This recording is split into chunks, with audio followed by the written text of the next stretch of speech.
Hello students, welcome once again in carbohydrate section, and in this carbohydrate section we know that it's classified into three different parts: monosaccharide, oligosaccharide and polysaccharides. So in monosaccharides we studied about glucose as well as fructose in a very detailed manner. Then in the case of oligosaccharide, we are very much focused on disaccharide, and in disaccharides mainly three types of sugars like sucrose, maltose and lactose that we have to study in our last sessions. So today we start with another point is 14.1.4 is a polysaccharide compounds or polysaccharides. So what is the meaning of polysaccharides, or what is the definitions of the polysaccharides, right? So the definition is given in such a manner that when a large number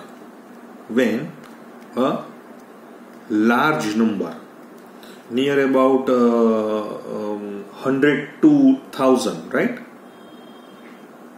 Hundreds to even 1000 of monosaccharides molecules join together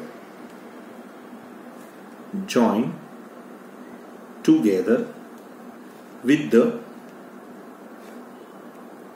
elimination of water,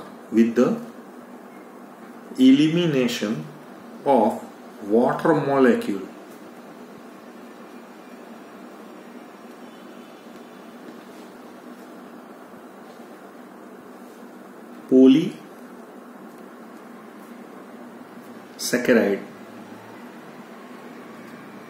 polysaccharides are formed.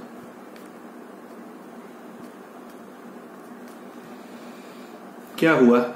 Large number, आप 100 से लेके 1000 तक monosaccharide को एक उसका polymer बनाएंगे, यानी वो मोनोमर है. Individual unit is called as an monomer. So monomer they are joined with such a type of covalent bond. Here in the case we know that it's a glycosidic bond or glycosidic linkage. So at that time they eliminate water molecules. So we know that this type of the polymers is called as a condensation polymer, right? Condensation polymer, because in the case of polymer compound, so there are two types of the polymer compound. One is the addition polymer and remaining is a condensation polymer. So these polysaccharides are the examples of the condensation polymerizations. And here they are joined. Okay, so in this type of polysaccharides, right? Monosaccharides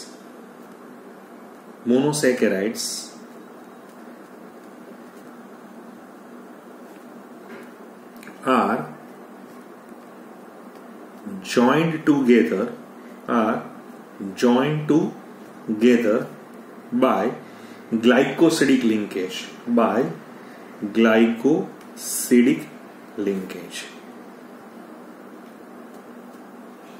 Fine. तो polysaccharides में क्या हुआ है कि जो monosaccharides एक दूसरे के साथ ग्लाइकोसिडिक बॉन्ड से वो लिंक कर रहे हैं, और हमारे जो सिलेबस में हमारे को यहाँ पे पढ़ना है starch, because some important polysaccharide starch है. एक हम पढ़ेंगे सेल्यूलोज, एक और हम पढ़ेंगे ग्लाइकोजन, एक और है लेकिन हम नहीं पढ़ेंगे, वो है डेक्स्ट्रीन. उसको हम बोलेंगे डेक्स्ट्रीन्स. But we know that the starch and cellulose are the most important polysaccharides. So now we start with the starch. Okay. So यहाँ पे हम starch से हम यहाँ पे अपना जो शुरुआत है वो starch से. So आज का पूरा लेक्चर्स में starch के साथ आपके साथ यहाँ पे बात करूंगा. आपको मालूम नहीं होगा लेकिन उसको एक अलग इसका नाम है, उसको हम एमाइलम भी बोलते हैं, एमाइलम. और उसकी जो फॉर्मूला होती है, क्योंकि वो C6H10O5 n times. क्योंकि अभी जो हम पढ़े हैं ना वो आल्डोहेक्सोस से ही हम बनाएंगे। सो द वैल्यू, यहाँ पे स्टार्च कई तरह के होते हैं क्योंकि उसका जो सोर्सेस बदल जाता है तो उसका जो मोलिकुलर वेट भी यहाँ पे बदल जाता है। So the value of n, the value of n near about 200 to 1000 varies from source to source, ठीक है। Number 2, it is the chief food reserve material or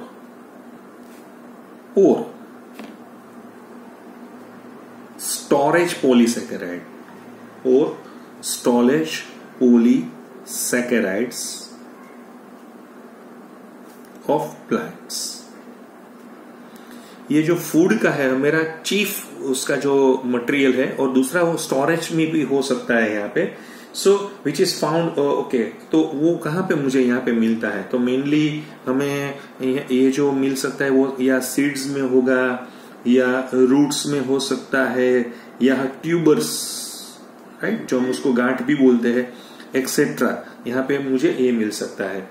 उसका जो सोर्स मुझे देखना पड़ेगा, तो वीट, जैसे हम उसको गेहूं बोलते हैं, मकाई है यानी जो मक्का हम बोलते हैं, या मेज हम उसको बोलते हैं, राइस है, राइट, फिर पोटेटोज है, पोटेटोज में भी होते हैं, बैरली में भी वो पाया जाता है, बनानाज में भी वो मुझे मिल सकता है।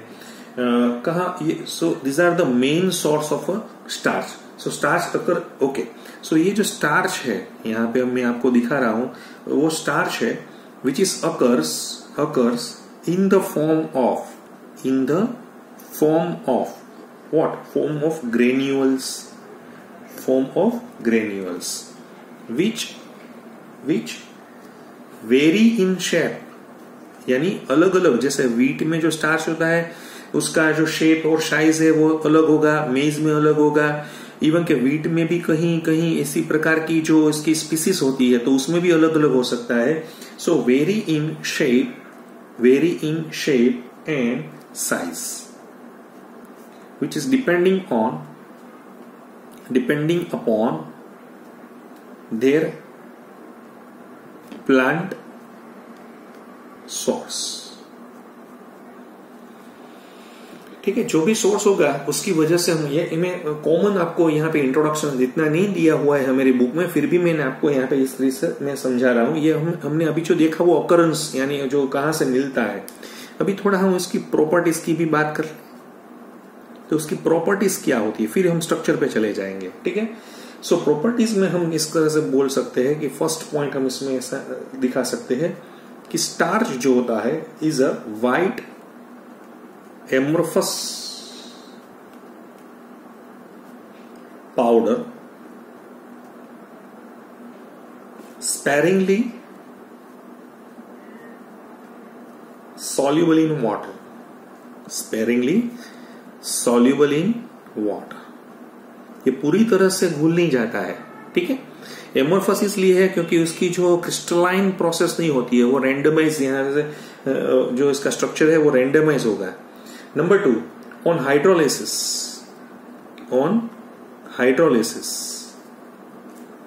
with dilute mineral acids, और न हो तो हम एंजाइम्स का भी यूज कर सकते हैं।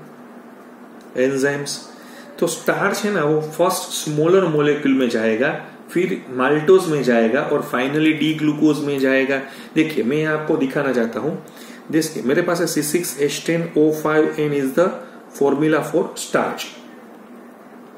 अभी जो मेरा जो स्टार्च है उसका मैंने यहाँ पे एसिडिक हाइड्रोलिसिस मैंने जैसे यहाँ पे करवाया, तो मुझे क्या मिल रहा है, C6H10O5N- मुझे मिल रहा है।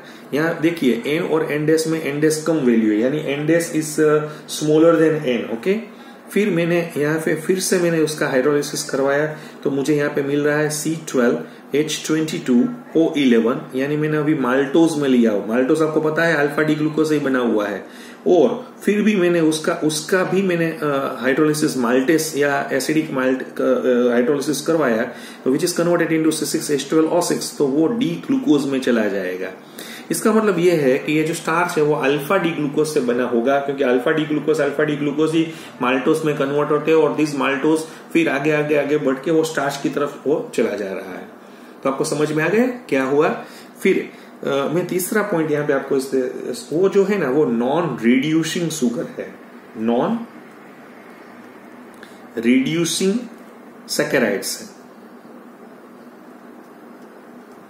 क्यों नॉन रिड्यूसिंग सैकेराइड्स है? तो कि मैंने आपको पहले भी बोला था, जैसे मेरे पास टॉलेंस है, जैसे मेरे पास फैलिंग सॉल्यूशन है, जैसे मेरे पास जो ओसेजोन कंपाउंड मुझे बनाना चाहिए, ओसेजोन, तो वो कुछ उसके साथ प्रोसेस ही नहीं कर पा रहा है। इसका मतलब ये हुआ कि इसके जो C1 के साथ जुड़ा हुआ जो OH है, जो हेमी एसिटाइल्स में हम बोलेंगे, राइट, वो फ्री नहीं है,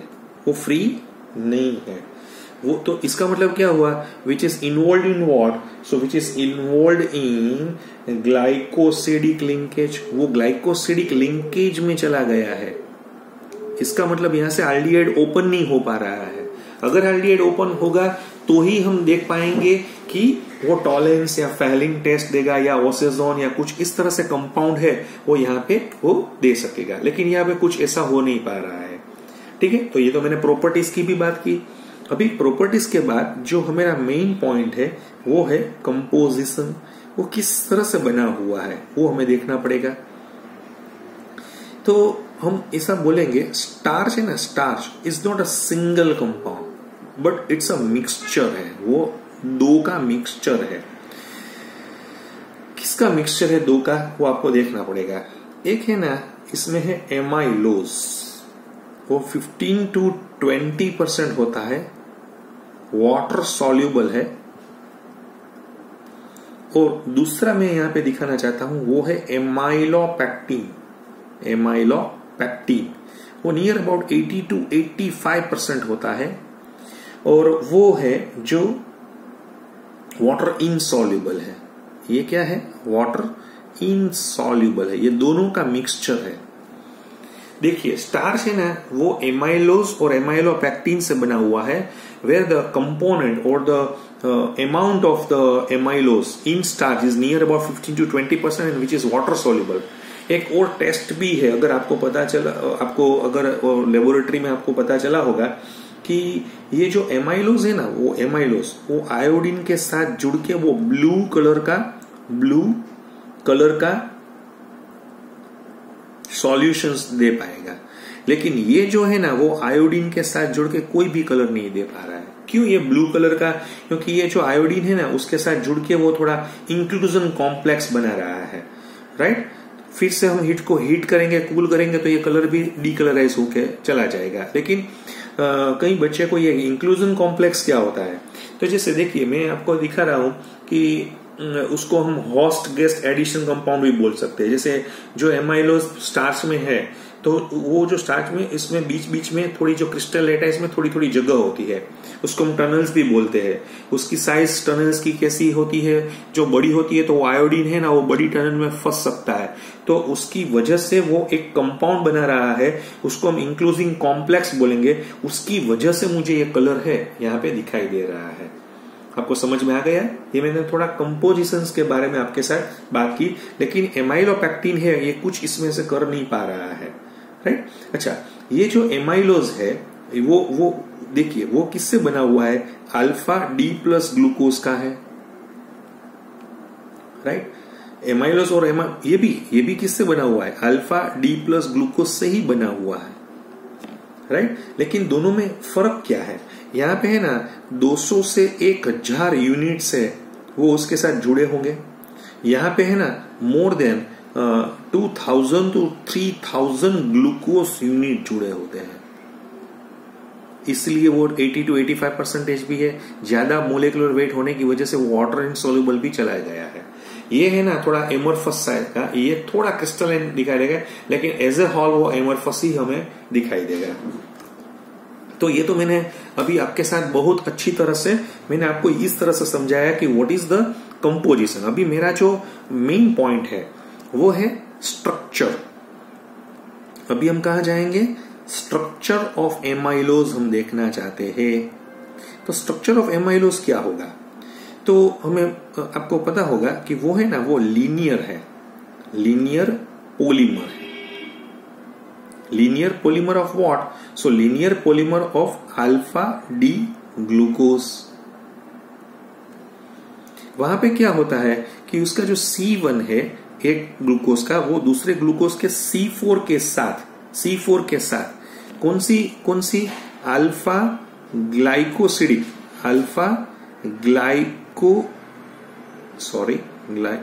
ग्लाइकोसिडिक लिंकेज बना रहा है। मैं आपको इसका स्ट्रक्चर दिखाता हूं। देखिए, ये जो है मैंने आपको जो ग्लूकोज का जो लीनियर स्ट्रक्चर, अभी presently we are focusing on the structure of amylose. We know that it's a linear polymer of alpha D glucose. यहाँ पे क्या हो रहा है, मैं आपको यहाँ पे पहले तो थोड़ा स्ट्रक्चर्स हम देख लेते हैं। हमें मालूम है अल्फा डी ग्लूकोज का स्ट्रक्चर्स हम किस तरह से यहाँ पे दिखा सकते हैं। ये CH2OH है और यहाँ पे H है, ठीक है। सेम वे आप देखिए, यहाँ पे भी मैं इस तरह से ही दिखाऊंगा। CH2OH है, यहाँ पे भी H है, यहाँ पे OH है, फिर यहाँ पे H। सेम वे यहाँ पे H और OH, H है। सेम वे यहाँ पे भी आप देखिए CH2OH है, H हम दिखा देते हैं, H और OH है, यहाँ पे OH और H है। समझ में आ गया आपको? अब देखेंगे ना इसमें तो मुझे क्या दिखाई देगा, क्योंकि उसका जो ये 1 नंबर है, राइट, ये मुझे मालूम है। ये इसका कौन सा नंबर है? यहाँ पे 4 नंबर है। सेम वे यहाँ पे 1 है, यहाँ पे 4 है, यहाँ पे 1 है, यहाँ पे 4 है। क्लियर है? आपको समझ में आ गया? क्योंकि ये जो है 2, 3, 4, 5 और 6, इस तरह से यहाँ पे भी हम दिखा देंगे 2, 3, 4, 5, 6। इस तरह से यहाँ पे भी 1, 2, 3, 4, 5, 6। तो आप देख सकते हैं यहाँ पे कि जो यहाँ पे कॉम्बिनेशंस यहाँ पे दिखाई दे रहा है। तो आप देखिए, ये जो आप यहाँ पे देख रहे हैं, यहाँ पे जो आप देख रहे हैं वो क्या है? क्योंकि वो कुछ भी नहीं है, ये C1 C4 का अल्फा ग्लाइकोसिडिक लिंकेज है।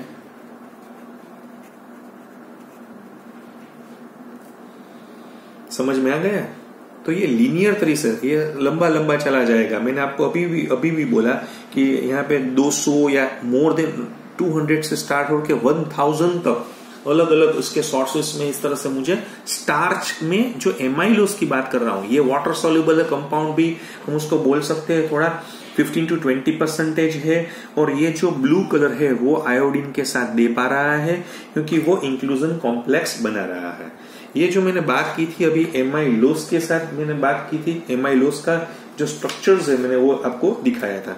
अभी मैं जो नेक्स्ट में आपको दिखाना चाहता हूं वो अलग है, वो है स्ट्रक्चर ऑफ एमाइलोपेक्टिन। अभी हम एमाइलोपेक्टिन का स्ट्रक्चर्स हम देखना चाहते हैं। तो वो एमाइलोपेक्टिन कैसा होता है? सो एमाइलोपेक्टिन जो वो लीनियर था ना, तो यहाँ पे ये लीनियर नहीं है, ये हाईली ब्रांच्ड पॉलीमर है, हाईली ब्रांच्ड पॉलीमर है, right. It consist of a large number of short chains, right. ये जो यहाँ पे हम आपको दिखाएंगे तो उसमें क्या होगा, तो कि C1 और C4 के बीच में तो बॉन्ड बन रहा है ग्लाइकोसिड, लेकिन यहाँ पे क्या होगा, the C1 of terminal glucose, C1 of terminal glucose का जो मॉलिक्यूल्स है, okay, unit in each chain is further linked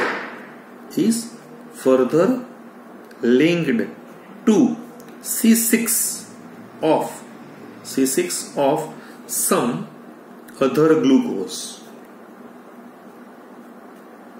unit in the next chain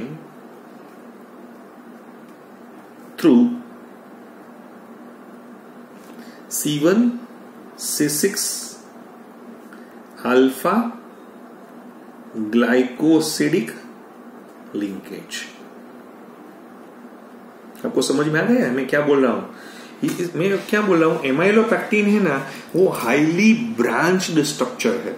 उसमें क्या होता है कि there are large number of, यानी शॉर्ट चेन्स होती है इसमें। जैसे एक एक चेन है ना वो 20 to 25 ग्लूकोज की होती है। So they are joint with glycosidic linkage. अभी जो एक चेन का जो C1 एक ग्लूकोज है, उसका जो C1 पोजीशन है वो दूसरे के C4 के साथ तो जुड़े हुए है, लेकिन जो उसका टर्मिनल, जैसे 25 की एक चेन होती है, इसमें जो टर्मिनल होता है, तो वो टर्मिनल का जो C1 पोजीशन से वो दूसरे के जो नीचे वाली जो 25 की जो दूसरी चेन चली जाती है, उसके C6 के साथ ग्लाइकोसिडिक लिंक बनाता है। सॉरी, तो मैं आपको अभी मैं उसकी फिगर में यहाँ पे दिखाना चाहता हूं। So look, in the case of amylopectin is a highly branched polymer. It consists of a large number of short chain. यहाँ पे देखिए मैं एक शॉर्ट चेन दिखाना चाहता हूँ आपको। ये 25 का यूनिट्स है, जैसे ये भी एक 25 का यूनिट्स है। ये 25 का यूनिट्स लीनियर तरीके से वो जुड़ रहा है। आप हमें यहाँ पे अभी हम देख सकते हैं कि जैसे मेरे पास यहाँ पे ये पोजीशन नंबर 1 है, 2 है, 3 है, 4 है, 5, 6, सेम वे देखिए आप यहाँ पे भी 1, 2, 3, 4, 5, 6 ये लीनियर। तो ये जो हमें यहाँ पे लिंक मिल रही है, मुझे मालूम है ना C1 और C4 के साथ, तो वो लिंक यहाँ पे दिखा है। नीचे भी देखिए आप, मैंने एक और भी यहाँ पे आपको यहाँ पे समझाने की कोशिश की है। 1, 2, 3, 4, 5, 6, ठीक है। इस तरह से यहाँ पे भी देखिए 1, 2, 3, 4, 5 और ये 6 वाला है। सेम वे यहाँ पे भी देखिए 1, 2, 3, 4, 5, 6। क्या हुआ देखिए आप, इसमें कुछ इस तरह से यहाँ पे मैंने प्रोसेस को समझाया हुआ है। थोड़ा मैंने स्ट्रक्चर्स इसलिए से पहले से ड्रॉ किया हुआ है कि ताकि आपका भी टाइम यहाँ पे वेस्ट न हो सके। तो मैंने यहाँ पे देखिए ये लीनियर है, ये 25 का लीनियर चेन चल रहा है। इसमें जो टर्मिनल पोजीशन आ रहा है, ये जो टर्मिनल पोजीशन है वो नीचे के कोई भी के साथ 6 नंबर के साथ वो क्रॉस लिंक हो रहा है। यहाँ देखिए यहाँ पे ब्रांच बना रहा है। यहाँ पे क्या था OH, यहाँ पे भी क्या था CH2OH। यहाँ से पानी निकल के एलिमिनेशन रिएक्शन हो गया, कंडेंसेशन पॉलीमर यहाँ पे बन गया है। तो ये जो हम यहाँ पे देख रहे हैं, ये जो है वो है C1C6 अल्फा ग्लाइकोसिडिक लिंकेज हम यहाँ पे देख रहे हैं। अल्फा ग्लाइकोसिडिक लिंकेज हम यहाँ पे देख रहे हैं। लेकिन यहाँ पे हम जो देख रहे हैं, जैसे यहाँ पे हम तीनों जगह पे यहाँ पे, तो वो C1C4 अल्फा ग्लाइकोसिडिक लिंकेज है। अल्फा ग्लाइकोसिडिक लिंकेज हम यहाँ पे देख रहे हैं। तो ये थोड़ा कॉम्प्लेक्स स्ट्रक्चर यहाँ पे हो रहा है।